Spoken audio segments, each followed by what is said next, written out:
요한복음 20장 27절 28절 2절 말씀 읽겠습니다.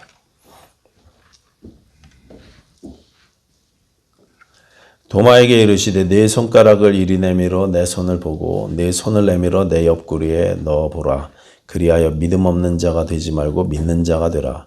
도마가 대답하여 이르되 나의 주님이시오 나의 하나님이시니이다. 아멘. 다시 한번 기도하겠습니다. 아버지 하나님 감사합니다. 우리를 자녀 삼으시고 또 우리에게 주 예수 그리스도의 아름다우심을 보여주시고 하나님의 사랑이 얼마나 크신지 알게 하셔서 주를 위해서 살게 하시니 감사합니다. 하나님 우리가 흔들리지 않고 더욱더 주를 따르는 제자의 삶을 살도록 우리 21세기 침례교 모든 성도님들에게 용기와 믿음을 더하여 주시옵소서. 이 시간에 주의 성령께서 함께 하실 줄 믿습니다. 예수님 이름으로 기도하였습니다. 아멘. 예수님께서 일주일간 고민하던 도마에게 이제 나타나셔서 제자들이 다 모인 곳에 그렇게 나타나셔서 자신의 몸을 만져보라고 그렇게 도마에게 이야기했죠. 그러면서 믿음 없는 자가 되지 말고 믿는 자가 되라고 말씀하셨습니다. 29절은 도마를 나무라시는 것이 아니라 도마 이후에 모든 성도들에게 주님께서 나타나 주실 것인데 그렇게 주님을 만나는 자들은 복되다. 이렇게도 해석이 가능하다고 지난주에 이렇게 말씀드렸습니다. 기억하시죠?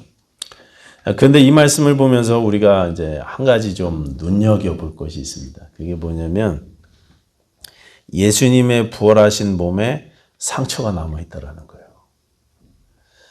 예수님이 제자들이 모인 곳에 문이 다 닫혀 있는데 막 이렇게 싹 들어오셨거든요.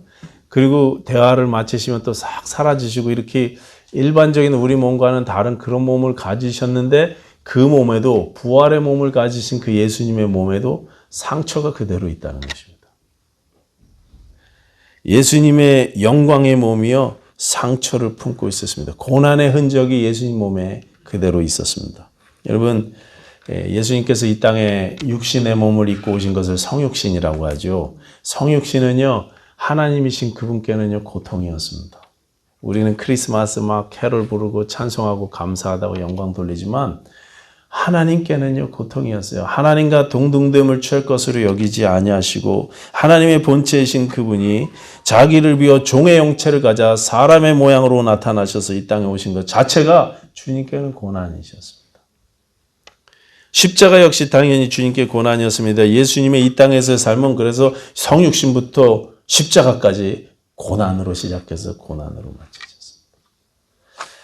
그 예수님의 고난은 부활 이후에도 취소되지 않더라는 것입니다. 사도 요한이 요한계시록에서 본 예수님의 모습이 바로 이 모습이었습니다. 요한계시록 5장 6절 말씀 이렇습니다. 내가 또 보니 보호자와 네 생물과 장로들 사이에 한 어린 양이 서 있는데 일찍이 죽임을 당한 것 같더라. 죽임당하신 어린 양을 봤어요. 영광스러운 어린 양이 아니라 죽임당하신 어린 양. 해받으신 어린 양. 고난받은 모습의 예수님을 봤습니다. 예수님은 영원히 죽임당하신 어린 양으로 서 계시는 것입니다.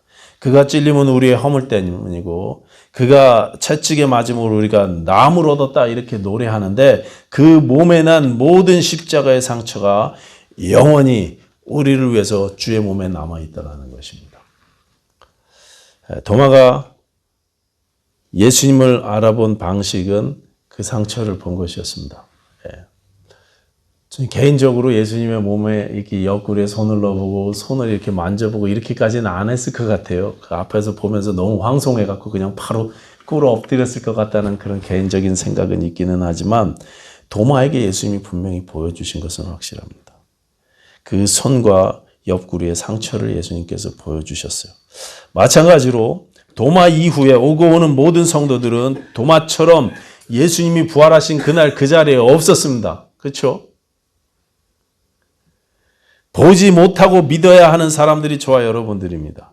그들에게 우리 주님이 도마에게처럼 나타나 주실 것인데 그때 우리들이 볼 것은 예수 그리스도의 손과 옆구리인 것입니다. 다시 말해서 예수의 십자가를 보고 예수 그리스도의 십자가를 봐야 한다는 것입니다. 십자가 앞에 서서 그 상처가 나를 위한 것임을 인정하는 것이 곧 믿음인 것입니다. 십자가를 대면한 사람들이 신자가 되는 거예요. 십자가와 상관없는 믿음은 없다는 것입니다. 그런데 이 교회 역사에 보면 예수님의 상처를 나도 몸에 가지게 되었다 이렇게 주장하는 사람들이 나타나게 됐어요. 사도 바울이 갈라디아서 6장 17절에서 이렇게 말하거든요. 이후로는 아무도 나를 괴롭게 하지 말아라. 내 몸에 그리스도의 예수의 흔적을 가졌다. 이렇게 이야기를 하는 그 말씀을 가지고 여기 바울이 자기 몸에 예수의 흔적을 가졌다고 이야기하는 것처럼 나에게도 예수의 흔적이 나타났다고 주장하는 분들이 교회 역사에 나타나기 시작했습니다. 바울이 말한 예수의 흔적 할 때 이 흔적이라는 단어가 스티그마타인데요. 교회 역사에서 예수의 흔적이 자기 몸에 나타나는 현상을 스티그마타 현상 이렇게 이야기합니다. 최초로 공식적으로 인정된 사례는 성 프란치스코, 샌프란치스코가 1224년이네요. 1224년에 산에서 40일 기도를 작정 기도를 할 때 금식으로 작정 기도를 할 때 천사들을 만났고 그리고 몸에 이 예수의 흔적, 카톨릭에서는 보통 이걸 오상이라고 합니다. 이 예수의 흔적, 손과 손바닥과 발과 옆구리, 이마 등에 출혈을 동반한 상처가 나타났다 이렇게 기록되어져 있습니다. 그리고 이 현상이 이분이 돌아가실 때까지 2년 동안 계속 몸에 나타났다 이렇게 기록되어져 있습니다. 그 이후에도 중세 아빌라의 테레사, 기도의 여인이죠. 그분이나 또 여러분들이 총 400명, 기록된 사람만 총 400명이 공식적으로 스티그마타를 경험했다 이렇게 기록하고 있습니다. 카톨릭은 공식적으로는 이 스티그마 현상이 거룩함의 증거는 아니다라고 규정은 했지만 실제로는 이 현상을 경험했던 사람들을 대부분 성인으로 추대하거나 추앙하면서 사실상 이렇게 승인하는 그런 모습을 지금도 보이고 있습니다. 자, 이 현상은요, 신학적으로는 아주 문제가 많죠. 우리가 딱 들어봐도 좀 문제가 있죠. 그렇죠? 일단은 신비 체험이 말씀보다 위에 서게 되니까 말씀보다 더 중요한 이 기준이 생겨버리니까 문제가 있고 또 상처 자체가 거룩함의 기준이 되는 순간에 우리의 구원이 사람의 공로가 되어버릴 그런 위험에 처하기도 합니다. 분명히 우리가 대충 생각해도 이런 현상이 비성경적이고 문제가 있다는 것을 알 수 있습니다. 그러다 보니까 어떤 사람들은 이런 고난신학이 문제가 있다는 걸 알고 그 반대쪽으로 또 생각하는 분들이 있어요. 그게 뭐냐면 우리가 순종을 해서 예수를 닮아서 예수의 이 고난의 표가 우리에게 나타나는 것이 아니라 예수께서 주시는 복이 우리에게 나타난다는 것입니다. 흔적은 예수님이 다 가져가신 것이고 우리에게는 복만 주신다 이렇게 말씀하시는 것입니다. 예수 믿고 이 세상의 복을 누리고 이 세상의 축복들을 누리게 된다는 거죠. 이런 모습은 1800년대에 구체화되기 시작했고 1900년대 초에 저 아주사 거리에서 미국의 오순절 운동이 시작되면서 구체화되기 시작했습니다. 나중에는 번영신학이라는 이름으로 온 세상에 퍼졌고 지금도 유행하고 있습니다. TV를 켜면 지금도 미국 공중파 TV 방송에 나와서 방송하시는 방송으로 사역하시는 목사님들 그 메시지들의 대부분이 바로 이 번영신학을 설교하고 있어요. 세상의 축복을 누리는 것이 내가 예수의 은혜를 받은 표요, 예수의 흔적이라는 것입니다. 돌아가신 존 메가더 목사님은 이 번영신학을 탐욕의 신학이고 다른 복음이라고 이렇게 맹비난했었습니다. 얼마 전에 집에서 제 아들하고 TV를 보고 있는데 공중파 방송 그 노현 목자님 댁에 가서 봤더니 안테나 이거 책받침 같은 거 붙여놓으셨잖아요. 저도 사서 붙여놨더니 텔레비가 너무 잘 나오는 거예요. 그래갖고 기독교 방송들이 그렇게 많이 나오더라고요. 그래갖고 아들놈하고 같이 켜놓고 이게 보고 있는데 어떤 분이 진행하는 그런 진행자 목사님이 나오셔서 이렇게 이야기하는데 그분이 연세가 98세인가 그렇더라고요. 100세가 다 되셨습니다. 90이 훨씬 넘었습니다. 정확히는 기억 못하는데 90이 훨씬 넘으셨어요. 미국에서 이분이 TV 방송 사역으로 옛날부터 아주 성공을 하셔갖고 아주 유명해지신 그런 목사님이셨더라고요. 구글로 제가 조사해 봤더니. 그분의 가르침이 뭐였냐? 예수 믿으면 장수한다는 것입니다. 예수 믿으면 늙지 않는다는 것입니다. 그분 말씀처럼 그분은요 90 중반이신데요 피부가 팽팽해. 팽팽해. 우리 막 흰머리 나잖아요. 흰머리 나잖아요. 김문섭 성도님 흰머리 많이 나셨잖아요. 신앙에 문제가 있는 거예요. 안 하세요? 더 이상 안 나십니까? 얼굴이 예수 믿고도 팽팽해지지 않으면 성형수술을 해서라도 주름을 막 없어요. 복받은 표가 내 얼굴에 나타나야 되는데 이 쭈글쭈글한 얼굴로 방송에 나가서 전도를 하면 전도가 안 된다 그러고 그분도 보니까 성형수술을 심하게 하셨더라고요. 연세가 90이 훨씬 넘으셨는데 얼굴이 팽팽해요. 수술을 얼마나 심하게 하셨는지. 젊음과 건강과 화려함 이런 것들이 예수의 흔적이라고 생각하니까 그렇게 하는 것입니다. 예수 잘 믿으면 물질 축복도 받는다고 가르칩니다. 자기처럼 물질 축복을 받는 것이 그야말로 예수의 흔적이라고 가르치더라고요. 그래서 옷차림도 화려하고 재산도 굉장히 많습니다. 재산도 굉장히 많아요. 그분 프로필을 제가 검색해 봤더니 미국에서 가장 많은 재산을 가진 목사님 중에 한 분이래요. 1억 달러가 넘습니다. 개인 재산이. 1,500억 원이 넘습니다. 여러분 돈 많은 게 예수의 흔적입니까? 돈 많은 게 스티그마타입니까? 그분은 마지막에 이 프로그램 마치면서 인터뷰를 마치면서 자기 사역들과 선교 후원 내역들을 쭉 소개하면서요.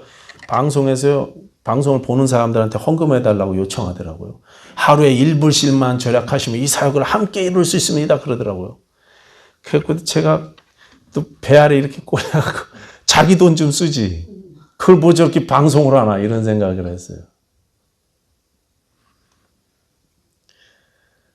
세상적 축복을 누리는 것이 예수 그리스도를 따르는 흔적입니까, 여러분?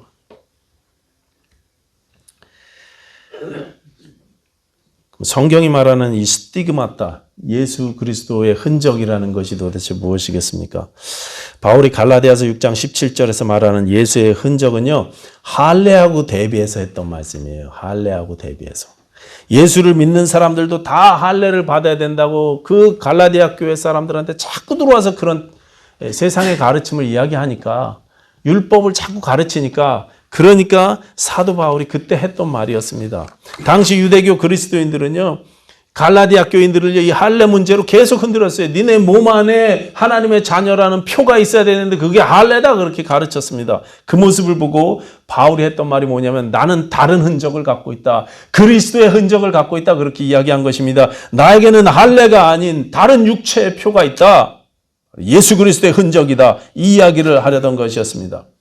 이 흔적이라는 말, 스티그마라는 말은요. 한국말로는 정확하게 낙인입니다. 낙인. 예수의 낙인을 내가 갖고 있다. 예수의 낙인이 나에게 찍혀 있다. 낙인이 뭡니까? 노에게 이렇게 몸에다가 불로 지져갖고 찍는 거예요. 말에게 이렇게 찍죠. 어디 소속인지 말 가죽에다가 이렇게 찍는 거. 내가 예수의 종이다. 나는 예수의 소유다. 노의 몸에 찍던 불도장이 낙인인데 내가 예수의 종이라는 복음을 살아내면서 삶에 새겨진 낙인이요 표라는 것입니다. 그게 사도 바울은 자기 몸에 있다고 그렇게 간증한 것입니다. 예수 때문에 받은 낙인, 내가 예수님의 종이라는 낙인.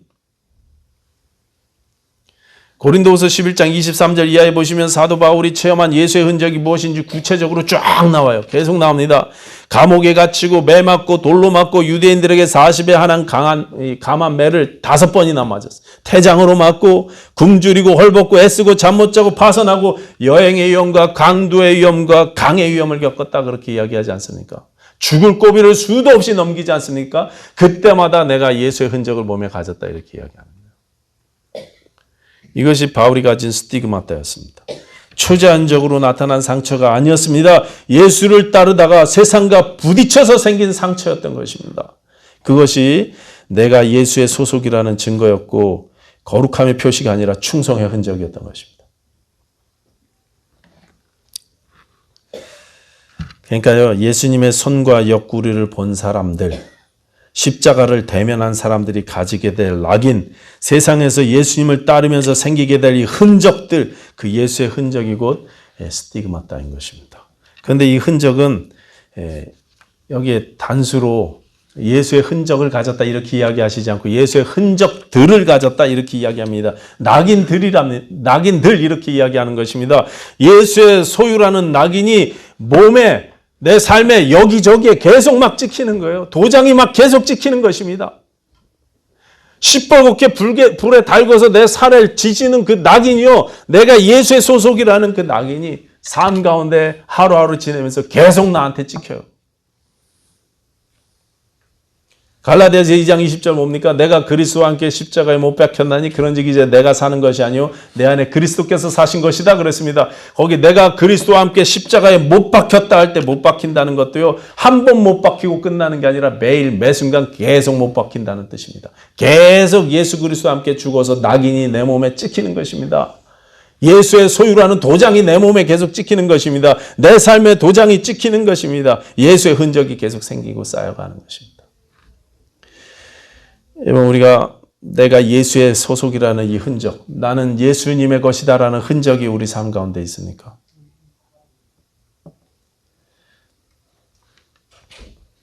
예수님이 나타나 주셔서 이 믿음을 세워주신 도마는 예수님의 손과 옆구리를 보고 위대한 신앙 고백을 하죠. 나의 주시오 나의 하나님이십니다.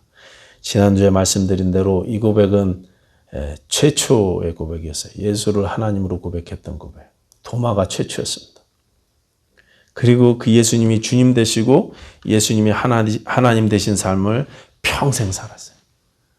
평생 그 고백처럼 도마는 살았습니다. 예수의 십자가의 흔적을 평생 몸에 지니고 살다가 자신도 그렇게 예수 그리스도의 뒤를 따라서 순교했습니다. 전승에 의하면 도마는 인도에 가서 복음을 전하다 창에 찔려 죽은 것으로 기록되어져 있습니다. 여러분, 예수 때문에 손해보고 예수 때문에 자존심 상해보고 경험해 보신 적 있으십니까? 주의 말씀대로 살기 위해서 주의 말씀대로 살고 싶어서 몇 날 며칠을 기도하면서 내 고집을 내려놔 보신 적이 있으십니까? 예수의 뜻 앞에 굴복해 보신 적이 있으십니까? 내가 용서할 수 없는 저 인간, 감히 나한테 그렇게 하다니 그 분노가 내 안에 올라오지만 예수 때문에 내가 예수님의 소유고 예수님의 소속이라는 것 때문에 계속 기도하다가 결국은 항복하고 먼저 연락해 본 경험이 있으십니까?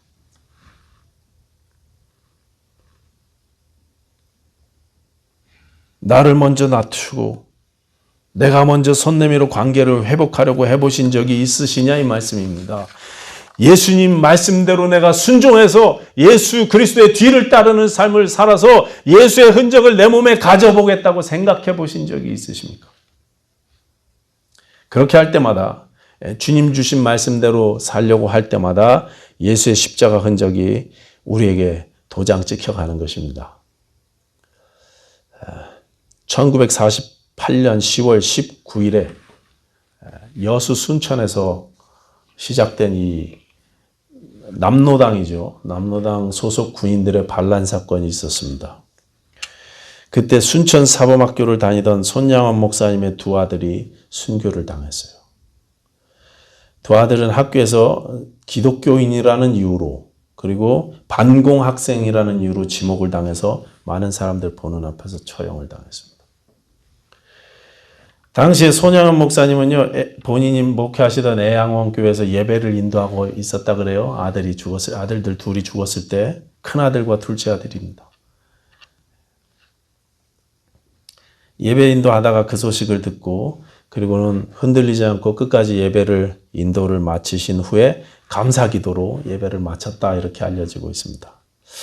나중에 손 목사님은 자신의 아들들을 처형한 가해자, 이 안재선 청년을 그 군인을 자기 양아들로 삼죠. 입양해서 양아들로 삼습니다. 지금 애양원에 전시된 유품 중에는 그때 그 유품들 중심으로 헌금 봉투도 있는데 그 헌금 봉투는 두 아들의 장례식을 마치고 하나님 앞에 감사 헌금을 드렸던 목사님의 감사 헌금 봉투래요. 거기 보시면 한국에는 옛날에 봉투에다 이름 쓰고 그 다음에 감사 내용을 적고 그리고 액수도 이렇게 쓰지 않습니까? 그 표시 겉에 이렇게 써 있답니다. 두 아들의 순교를 감사하며 1만 원, 손양원 이렇게 써 있더래요. 당시에 손양원 목사님의 한 달 사례비가요 80원이었습니다. 1만 원이면 10년 동안 월급을 다 모아야 되는 돈이에요.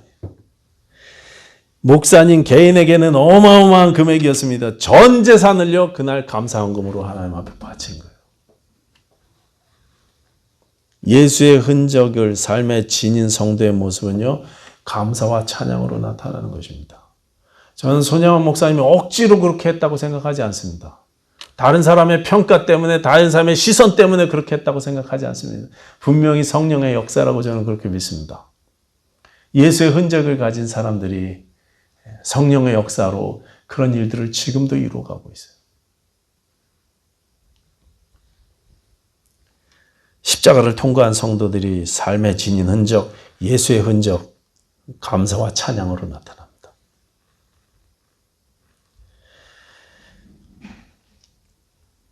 이 예수 그리스도를 대면한 사람들, 예수 그리스도의 십자가를 통과한 사람들을 주님은 오늘 본문에서 복되다고 말씀하십니다.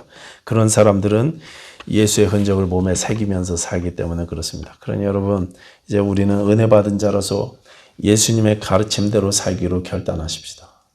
율법대로 사는 게 아니라 예수님이 주신 새 계명대로 살기로 결단하십시다. 새 계명을 너희에게 주노니 서로 사랑하라. 내가 너희를 사랑한 것 같이 너희도 서로 사랑하라. 너희가 서로 사랑하면 이로써 사람들이, 세상이 너희를 내 제자인 줄 알리라 그러셨습니다. 그리고 요한복음 14장 21절은 예수를 사랑하는 자는 예수님의 계명, 새 계명을 지킨다 이렇게 말씀하셨습니다. 예수님이 주신 이 새 계명에 순종하면서 예수의 십자가 흔적을 보며 하나씩 날마다 채워가실 수 있는 저와 여러분들 되시기를 축원합니다. 기도하겠습니다. 하나님 아버지 감사합니다. 주님께서 흘리신 손과 발과 또 옆구리의 창자국을 우리가 봅니다. 예수 그리스도의 십자가를 봅니다. 그리고 우리 믿음이 연약하지만 우리에게 주시는 믿음에 따라, 믿음의 분량에 따라 주를 따르기로 결단합니다. 하나님 우리에게 함께하여 주시고 성령의 능력을 더하여 주시고 하나님의 자녀로서 은혜 받은 자답게 예수 그리스도의 흔적을 내 몸에 새겨가며 사는 삶 될 수 있도록 우리 귀하신 성도님들을 축복하시고 인도하여 주시옵소서. 예수님 이름으로 기도하였사옵나이다. 아멘. 찬송하겠습니다. 358장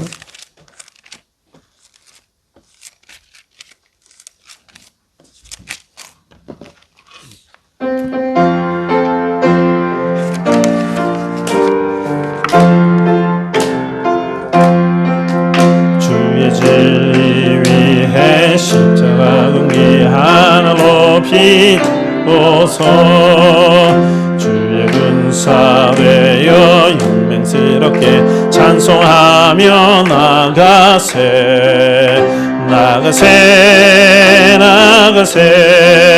주 예수만을 위하여 목숨까지도 바치고 싸움터로 나가세 원수들이 비록 강할지라도 주의 근기 붙잡고 주의 진리 위해 용기 다하여 분발하여 싸우세 나가세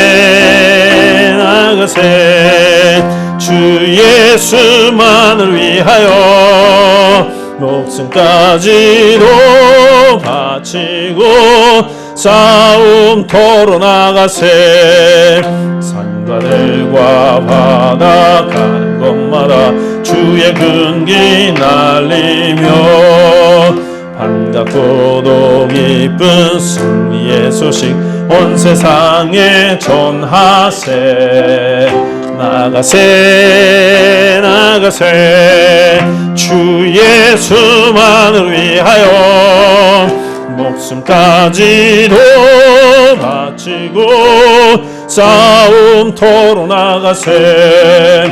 원수들은 이미 예수의 손에 하나 없이 패하고 주의 군기만이 영광스럽게 온누리에 날리네. 나가세 나가세 주 예수만을 위하여 목숨까지도 바치고 싸움터로 나가세. 아멘. 하겠습니다. 하나님 아버지 감사합니다. 이 한 주간 주 예수 그리스도의 뒤를 따르는 자로서 은혜 가운데 살게 하시고 승리하며 살게 하시고 예수의 흔적을 하나씩 둘씩 몸에 새기며 살게 하여 주시옵소서. 감사드리며 예수님 이름으로 기도하였사옵나이다. 아멘.